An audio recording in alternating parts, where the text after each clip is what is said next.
कहानी की शुरुआत में हम शेडो को देखते हैं जिसे पिछले 50 सालों से कैद करके रखा होता है। अचानक उसकी आंख खुल जाती है और वो एक पंच में ही कंटेनर को तोड़ देता है। गार्डियन यूनिट्स ऑफ नेशन के सोल्जर उसे रोकने की कोशिश करते हैं, पर शेडो टेलीपोर्ट होकर सभी को खत्म कर देता है और वहां से टोक्यो शहर की तरफ बढ़ने लग जाता है। वहीं ग्रीन हिल्स में सोनिक, टेल्स और नकल्स टॉम और मेडी के साथ खुशी से रहते हैं। वो एक रेस कर रहे होते हैं जिससे तीनों तेजी से रन करने लगे। सोनिक सबसे फास्ट आगे बढ़ रहा था, पर टेल्स भी अपनी पूंछ की मदद से फ्लाई करता हुआ उससे आगे निकलने लगा। नकल्स भी आगे था जिससे वो सोनिक को चिढ़ा रहे थे। सोनिक अब फुल स्पीड में आगे बढ़ता है और एक बार में ही पूरे ग्रीन हिल्स का चक्कर लगाकर एंड पॉइंट पर पहुंच जाता है। वो खुश हो रहा था कि वो जीत गया, पर टेल्स और नकल्स पहले से ही वहां मौजूद थे। सोनिक को विश्वास नहीं हो रहा था। वो बोलता है कि आखिर मैं कैसे हार सकता हूँ। सोनिक जब उन्हें टच करता है तो उसे पता चलता है कि वो होलोग्राम है जिन्हें टेल्स ने अपने गैजेट की मदद से एक्टिवेट किया था। सोनिक वापस से स्टार्टिंग पॉइंट पर पहुंचता है। वहाँ टॉम, मेडी और बाकी सभी सोनिक को सरप्राइज देते हैं और बताते हैं कि आज हैप्पी बी अर्थ डे है। टॉम बताता है कि यह दिन तुम्हारी अर्थ पर आने की एक एनिवर्सरी की तरह है, इसीलिए हमने बर्थडे की मीनिंग में अर्थ को अलग करके लिखा। सोनिक कहता है कि क्या वो रेस सिर्फ मेरा ध्यान भटकाने के लिए की गई थी, लेकिन फिर भी मैं उसमें पूरी तरीके से नहीं फंसा। नकल्स उसे कहता है कि हमने तुम्हारे लिए पार्टी का इंतजाम किया क्योंकि हम तुम्हें सम्मान देना चाहते थे। टॉम कहता है कि अगर तुम यहाँ नहीं होते तो हम कभी भी साथ नहीं होते, और जब तुम इस अर्थ पर आए थे तब से हम सभी की जिंदगी बदल गई और अब हम एक फैमिली बन चुके हैं। अब वो पार्टी करने लगते हैं। पार्टी के बाद सोनिक टॉम को थैंक्स कहता है कि तुमने वास्तव में मेरे लिए काफी कुछ किया है, और अब सोनिक टॉम के साथ उस पुराने केव में आ जाता है जब वो अर्थ पर आने के बाद सालों तक छिप कर रहा और किसी के सामने नहीं आया। टॉम को वहाँ एक पेंटिंग दिखाई देती है। वो पूछता है कि आखिर ये कौन है। सोनिक बताता है कि ये लॉन्ग क्लो है जिन्होंने मुझे बचपन में पाला था और मैंने उन्हें याद रखने के लिए ये पेंटिंग बनाई। मुझे अभी भी लॉन्ग क्लो की बहुत याद आती है। और क्या तुम्हें लगता है कि लॉन्ग क्लो को मुझ पर गर्व होगा? टॉम कहता है कि मैं समझता हूँ कि तुमने बचपन में ही अपनों को खो दिया, लेकिन फिर भी उस दर्द ने तुम्हें खुद को बदलने नहीं दिया। चाहे तुम कितना भी गुस्सा क्यों ना हो, पर तुम हमेशा दिल से एक अच्छे हेजोग होगे। जिंदगी हर मोड़ पर हमारा इंतहाम लेती है। हमारे पास चॉइस होती है कि हम किस रास्ते पर जाने वाले हैं। हम बुराई का रास्ता अपनाते हैं या फिर अच्छाई का, लेकिन जब हम अपनी दिल की सुनते हैं तो इसकी काफी ज्यादा संभावना होती है कि हम सही रास्ते पर आगे बढ़ रहे हैं। अब हमें शेडो को दिखाया जाता है जो टोक्यो शहर में पहुंच चुका था। वो देखता है कि अभी 2024 चल रहा है, जिससे शेडो गुस्सा हुआ कि मुझे 50 सालों तक कैद करके रखा गया। गन ऑर्गेनाइजेशन के सोल्जर भी वहाँ जाते हैं जो शेडो को चारों तरफ से घेर लेते हैं। शेडो गुस्से में कहता है कि तुम सभी मुझे अकेला छोड़ दो, और वो अपनी पावर को एक्टिवेट करके उन्हें पीटने लग जाता है। वहीं सोनिक ग्रीन हिल्स में अपने दोस्तों के साथ बैठकर टाइम स्पेंड कर रहा था। तभी वहाँ हेलीकॉप्टर आ जाता है जिसमें गार्डियन यूनिट ऑफ नेशन, जिसे शॉर्ट में गन नाम से जाना जाता है,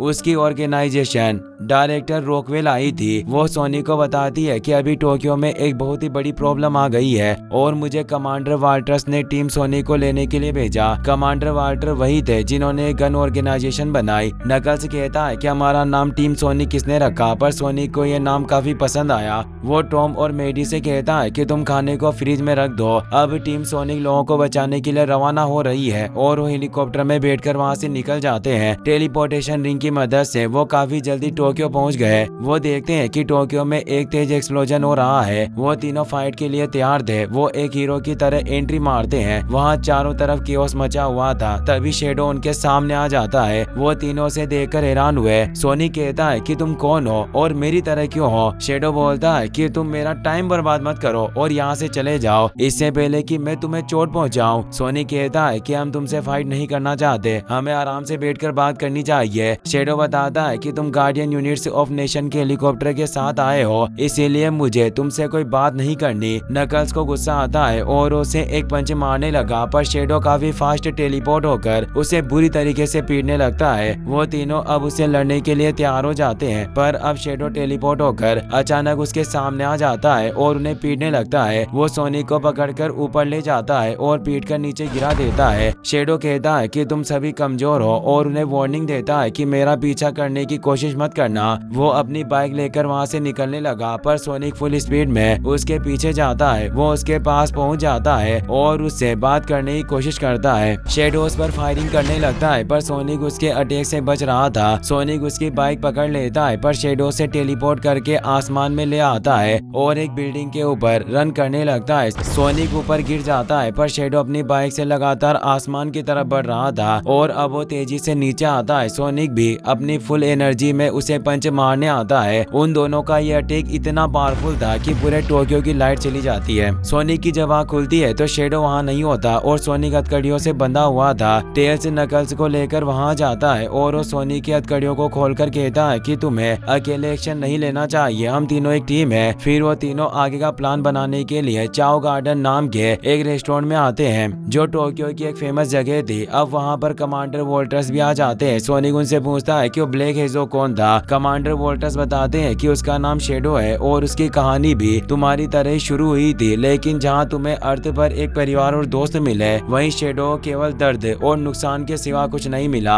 आज से लगभग 50 साल पहले जब एक उल्का पिंड ओक्लाहोमा से टकराया था तो उस मीटेओराइट के अंदर शेडो मौजूद था। शेडो के पास केओस एनर्जी है जिसने सभी साइंटिस्ट को चौंका कर रख दिया और आज तक ऐसी पावर किसी ने नहीं देखी। साइंटिस्ट को लगता था कि वो इस पावर का इस्तेमाल करके इंसानियत को एक नए युग में लेकर जाएंगे, पर शेडो की यह पावर काफी खतरनाक साबित हुई। लैब में एक बहुत बड़ा एक्सीडेंट हुआ जिससे पूरी लैब तबाह हो गई और इससे मारिया की जान चली गई, जिसे शेडो अपना बेस्ट फ्रेंड मानता था। इस प्रोजेक्ट के लीडर जो डॉक्टर गेराल्ड था, उन्हें दोषी ठहराया गया और उन्हें कैद कर दिया गया और ये शेडो प्रोग्राम हमेशा के लिए बंद हो गया। शेडो को कैसे संभाला जाए ये किसी को पता नहीं था और वो सभी के लिए एक बड़ा खतरा बन सकता था, इसीलिए उसे स्टेसिस में रखा गया और हमेशा के लिए सुला दिया गया। पर अब वो आजाद हो चुका है। सोनिक कहता है कि शेडो 50 साल से कैद था, जरूर उसे आजाद करने में किसी ने मदद की होगी। कमांडर कहते हैं कि तुम्हारी बात सच हो सकती है, पर शेडो के बारे में बहुत ही कम लोग जानते थे।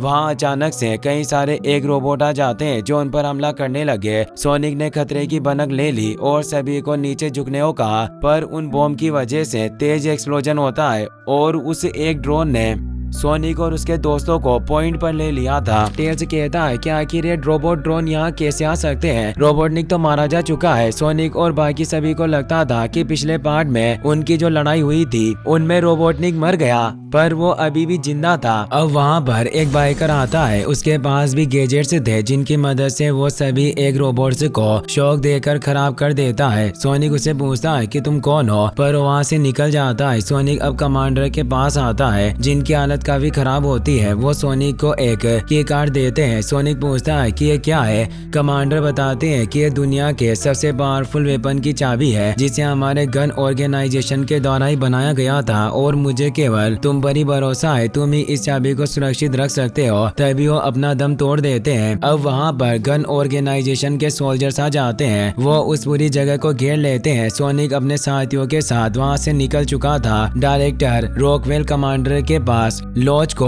ढूंढने लगती है, पर उन्हें उनके पास से कोई चाबी नहीं मिलती। पर उसके पास सोनिक की फोटो होती है जिससे उसे लगता है कि सोनिक ने उनसे वो चाबी छीन ली। वो कहती है कि मुझे उस हेजोग पर पहले से ही भरोसा नहीं था। टेल्स सोनिक से कहता है कि हम भाग क्यों रहे हैं, क्या हम गन ऑर्गेनाइजेशन के साथ मिलकर काम नहीं कर रहे थे। सोनिक कहता है कि जब तक हमें ज्यादा इंफॉर्मेशन नहीं मिलती हम किसी पर भरोसा नहीं कर सकते। और अब वो तेजी से दौड़कर उस बाइकर का पीछा करने लगते हैं। जो बाइकर एक पोर्ट पर जाकर रुक जाता है। अब वो बाइकर अपना हेलमेट उतार देता है। वो रोबोटनिक का असिस्टेंट स्टोन था। सोनिक उसे पहचान लेता है। वो पूछता है कि तुमने शेडो को आजाद क्यों किया। स्टोन कहता है कि हमारा उस शेडो से कोई लेना देना नहीं है और मैं तुम्हें ये बात साबित कर सकता हूँ। और वो एक बटन दबाकर पानी में मौजूद सभी क्रेब शिप को बाहर निकाल लेता है। अब हम शिप के अंदर रोबोटनिक को देखते हैं जो अब काफी महीनों से शिप के अंदर ही रह रहा था और वो काफी ज्यादा फास्ट फूड खाने की वजह से मोटा हो गया था। वो पागलों की तरह बर्ताव कर रहा होता है। सोनिक और बाकी सभी उसे देखकर हैरान थे। सोनिक कहता है कि मुझे विश्वास नहीं हो रहा कि तुम अभी तक जिंदा हो। स्टोन रोबोटनिक को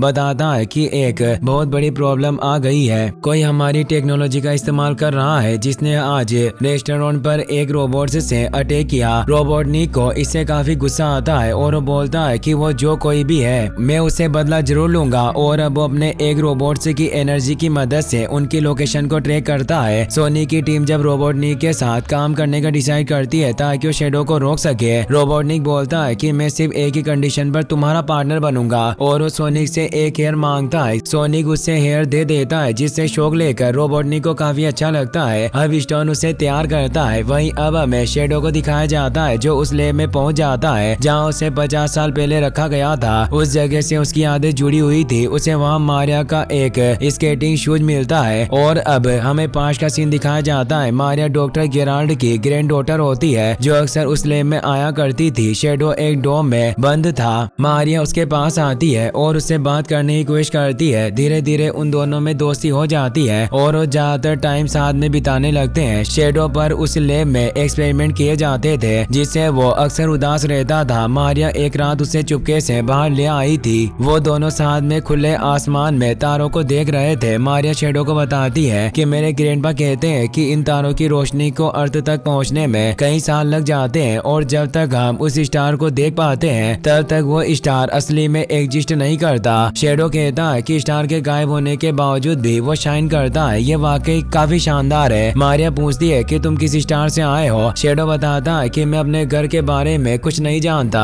मारिया कहती है कि अर्थ ही अब तुम्हारा घर है। एक दिन जब वो अपने बनाए हुए घर में बैठे हुए थे तब गेराल्ड वहाँ आए थे और उन्होंने कहा कि हमें जल्दी से निकलना होगा और वहाँ से भागने लगे थे क्योंकि इस लैब को अब बंद किया जा रहा था। पर गेराल्ड ऐसा नहीं चाहते थे क्योंकि शेडो को कैद कर दिया जाएगा, इसलिए वो तीनों भाग रहे थे। एक सोल्जर उन पर अटैक करने वाला था पर कमांडर वोल्टर ने उसे रोकने की कोशिश की जिससे गलती से वो गोली पास के कंटेनर पर लग गई थी और एक बहुत ही भयानक एक्सप्लोजन हुआ। वो धमाका इतना ज्यादा था कि सभी को गहरी चोट आई। शेडो ने जब खुद को संभाला तो मारिया डॉक्टर गेराल्ड के पास पड़ी हुई थी और वो मर चुकी थी जिससे गेराल्ड और शेडो पूरी तरीके से टूट चुके थे। उसके बाद डॉक्टर गेराल्ड को अरेस्ट कर लिया गया और शेडो को भी केज में बंद कर दिया गया। शेडो ये सब याद करके काफी इमोशनल हो जाता है। तभी उसे किसी की आहट आती है पर वो प्रोफेसर गेराल्ड होता है। शेडो ने देखकर हैरान होता है। गेराल्ड कहते हैं कि मैं जानता था कि तुम घर जरूर आओगे। शेडो कहता है कि मैं उस दर्द को नहीं भूल पा रहा, मुझे अक्सर मारिया की याद आती है। प्रोफेसर गेराल्ड कहते हैं कि उन लोगों की वजह से मारिया हमारे साथ नहीं है, हमें इन सभी लोगों को इसकी सजा देनी होगी। सोनिया अपने दोस्तों और रोबोटनिक के साथ उस लोकेशन पर आ जाता है जहाँ से उन्हें एक रोबोट की लोकेशन मिली थी। ये वही लैब थी जिसके अंदर सभी गेराल्ड और शेडो मौजूद थे। नकल्स अपने पंच से वहाँ मौजूद गेट को तोड़ देता है। शेडो को उनके बारे में पता चल गया था। गेराल्ड कहते हैं कि हमें अपने मेहमानों का अच्छे से स्वागत करना होगा। सोनिक और बाकी सभी उस जगह के अंदर आ गए थे। उन्हें समझ नहीं आ रहा था कि आखिर ये जगह क्या है। सोनिक कहता है कि यह जगह एक पुराने मिलिट्री बेस की तरह लग रही है जो सालों से बंद पड़ी हुई है। वहाँ कई सारे रास्ते थे जिससे वो अलग अलग 3 ग्रुप में डिवाइड होकर आगे बढ़ते हैं। स्टोन और टेल्स एक साथ आगे बढ़ रहे थे। नकल्स अकेला आगे बढ़ रहा होता है। सोनिक को रोबोटनिक पर भरोसा नहीं था इसीलिए वो उसके साथ था। नकल्स को भूतों से काफी डर लगता है इसीलिए वो काफी डरा हुआ फील कर रहा था। तभी अचानक से शेडो उसके सामने आ जाता है और उसे पकड़ लेता है। अब शेडो स्टोन और टेल्स के अचानक पीछे आ जाता है। वो दोनों काफी डर जाते हैं। शेडो ने उन्हें भी पकड़ लिया था। वहीं सोनिक और रोबोटनिक एक लैब में पहुंच गए थे। सोनिक को वहाँ मारिया का बनाया हुआ छोटा सा घर दिखाई देता है। साथ ही शेडो की वहाँ मारिया के साथ एक फोटो भी थी जिसमें वो दोनों खुश थे। सोनिक समझ जाता है पहले शेडो की एक फैमिली हुआ करती थी और वो रोबोटनिक से कहता है कि तुमने क्या कभी सोचा है कि अगर तुम्हारी भी एक फैमिली होती तो कैसा होता? हो सकता था कि तुम एक सुपर विलन नहीं होते। रोबोटनिक कहता है कि ऐसा नहीं हो सकता, मेरा कोई नहीं है और ये रोबोटनिक का नाम मेरे साथ ही खत्म होगा। सोनिक को पैरों के निशान दिखाई दिए थे जिसे वो फॉलो करते हुए बाहर आ गया था। ये वो जगह थी जहाँ शेडो को कैद करके रखा हुआ था। शेडो अचानक से सोनिक पर अटैक कर देता है और कहता है कि मैंने पहले भी तुम्हें वार्निंग से दी थी और वो उसे पावरफुल पंच मारकर बेहोश कर देता है। वहीं रोबोटनिक को अपने एक रोबोट नजर आ गए थे जिन्हें देखकर वो बहुत खुश होता है। गेराल्ड रोबोटनिक भी वहाँ जाता है। वो एक गाना गा रहा था। रोबोटनिक उन्हें पहचान नहीं पाता और वो कहता है कि तुम एक चोर हो पर इन एक रोबोट का असली क्रिएटर मैं हूँ। गेराल्ड उसे बताता है कि मैं तुम्हारा ग्रैंडफादर हूँ और मेरा नाम गेराल्ड रोबोटनिक है। रोबोटनिक उन्हें देखकर काफी हैरान होता है, उसे विश्वास नहीं होता। पर जब वो उनसे मैथमेटिक्स के कुछ क्वेश्चन पूछता है तो उसे विश्वास हो जाता है कि वो वास्तव में उसके ग्रैंडफादर हैं। वो उनसे मिलकर काफी खुश होता है पर वो उनसे पूछता है कि पूरी जिंदगी आप मेरे साथ नहीं रहे, आखिर आप थे कहाँ। गेराल्ड बताते हैं कि मैं 50 सालों तक एक सीक्रेट प्रिजन में कैद रहा, पर अब हम दोनों साथ मिलकर काम करेंगे। शैडो ने सोनिक, नकल्स और टेल्स को एक पिलर से बांध दिया था। सोनिक एक साथ दो रोबोटनिक को देखकर चौंक जाता है। गेराल्ड कहते हैं कि हम दोनों एक रोबोटनिक से भी काफी बदतर हैं। सोनिक कहता है कि तुमने शैडो को कैद से आजाद किया। शैडो अब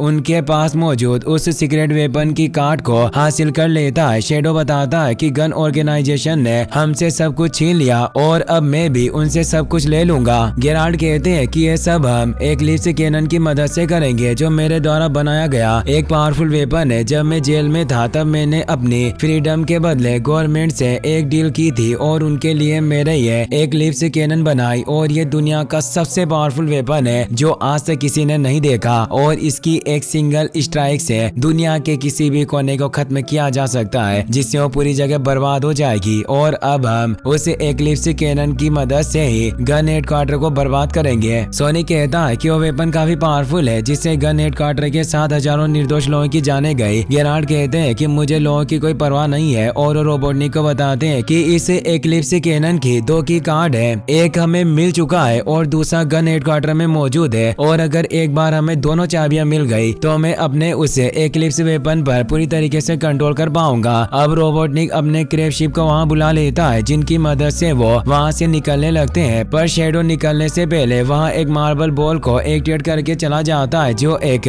छोटे ब्लैक होल में बदल जाता है, जो सभी चीजों को अंदर खींचने लगता है। सोनिक और उसके दोस्त भी उसकी तरफ जाने लगते हैं। वो काफी डर गए थे। नकल्स अपने दांतों से एक वायर को पकड़ लेता है, पर अभी भी वो लटके हुए थे। सोनिक टेल्स के बैग में से एक रिंग निकालता है और उसे वो बाहर फेंक देता है, जिससे उनके ब्लैक होल में जाने से पहले वो रिंग एक्टिवेट हो जाती है, जिससे वो उस सीक्रेट लैब से बाहर निकल जाते हैं। वो तीनों काफी खुश हो रहे थे, पर वो ब्लैक होल उस पूरे पहाड़ को ही निकल गया था। रोबोटनिक और गेराल्ड ये सब अपनी आंखों से देख रहे थे, और अब उनकी शिप से वहाँ कोई भी लाइट फॉर्म डिटेक्ट नहीं हो रही थी, जिससे उन्हें लग रहा था कि सोनिक और उसके दोस्त मारे गए। रोबोटनिक कहता है कि मैं उस ब्लू हेजॉग को कब से मारना चाहता था, लेकिन ग्रैंडपा सिर्फ आपने एक दिन में ही उसे निपटा दिया। गेराल्ड कहते हैं, माय बॉय, इस दुनिया में ऐसा कुछ नहीं है जिसे हम साथ मिलकर नष्ट ना कर पाए। स्टोन अब शिप की लोकेशन को गन हेडक्वार्टर की तरफ सेट कर देता है और उन्हें बताता है कि हमें कम से कम वहां पहुंचने में एक दिन का वक्त लगेगा। गेराल्ड रोबोटनिक से कहते हैं कि हम दोनों इस वक्त का इस्तेमाल करेंगे ताकि हम खुद को और बेहतर तरीके से जान पाए और एक क्वालिटी टाइम स्पेंड कर सके, और तुम वो सब कर सकते हो जो तुम अपने ग्रैंडपा के साथ बचपन में करना चाहते थे। अब वो दोनों साथ में मस्ती करने लगते हैं। रोबोटनिक अपना बर्थडे मनाता है, अपने ग्रैंडपा के साथ क्रिसमस एंजॉय करता है। वो उन सभी चीजों को कर रहा था जो उसने बचपन में मिस की थी, जिससे वो अपने ग्रैंडपा के साथ बहुत खुश था। पर स्टोन इससे खुश नहीं होता, क्योंकि रोबोटनिक अपने ग्रैंडपा की वजह से उसे भूल गया था। स्टोन काफी उदास होता है। वो अपनी लाई हुई कॉफी को डस्टबिन में फेंक देता है, और यहाँ हमें पता चलता है कि रोबोटनिक और हेरोल्ड VR हेडसेट की मदद से सभी चीजों को एंजॉय कर रहे थे। ये हेडसेट बिल्कुल एप्पल विजन की तरह थे, जिसे पहनकर बिल्कुल असली दुनिया की तरह ही चीजें एंजॉय की जा सकती थी। अब हमें टॉम और मेडी को दिखाया जाता है। वो साथ में एक अच्छा टाइम स्पेंड कर रहे थे। टॉम कहता है कि पिछले कुछ सालों से हमने सोनी के साथ मिलकर कई सारे एडवेंचर किए, जिससे हम दुनिया बचाने के काम करने की आदत सी हो गई है। तभी वहाँ एक पोर्टल खुलता है। सोनिक, नकल्स और टेल्स वहाँ जाते हैं। सोनिक टॉम और मेडी से कहता है कि मुझे एक super dangerous top secret mission में आपकी मदद चाहिए। टॉम और मेडी इसके लिए तैयार हो जाते हैं। मेडी कहती है कि हम यहाँ बैठे बैठे बोर हो रहे थे। टेल्स अब उन्हें अपना प्लान बताता है कि हमें गन हेडक्वार्टर में से एक की कार्ड हासिल करना है। सोनिक कहता है कि मेरे पास भी एक अच्छा प्लान है, और वो बताता है कि मैं अपनी सुपर स्पीड में रन करूंगा और आसानी से उस कार्ड को ले आऊंगा। तो टेल्स कहता है कि तुम ऐसा नहीं कर पाओगे, क्योंकि गन हेडक्वार्टर के बाहर एक एनर्जी शील्ड मौजूद है। अगर तुम उससे टकराए तो राख हो जाओगे। इसीलिए हमें पहले हेडक्वार्टर के अंदर घुसना होगा और उनके सर्वर में USB ड्राइव को इंजेक्ट करके इस शील्ड को बंद करना होगा। उस पेन ड्राइव से हमारे पास टावर का पूरा कंट्रोल आ जाएगा, और यही वजह है कि हमें टॉम और मेडी की जरूरत है, क्योंकि ये दोनों ही टावर के अंदर घुस सकते हैं। पर वहाँ की कार्ड तक पहुँचने के लिए तुम्हें कई सारे लेजर का सामना करना होगा, जो तुम्हें कई सारे टुकड़ों में काट सकती है, और डेटाबेस में उस जगह के बारे में कोई जानकारी नहीं है, इसीलिए कोई नहीं जानता कि वहाँ अंदर क्या होगा। मेडी कहती है कि इस प्लान में जान का भी काफी खतरा है, इसीलिए मेरे पास एक सिंपल प्लान है। हमें सोनी को वापस से मास्टर एमरल्ड का इस्तेमाल करने देना होगा, जिससे वो एक गोल्डन गोड यानी सुपर सोनिक में बदल जाएगा और वो आसानी से उस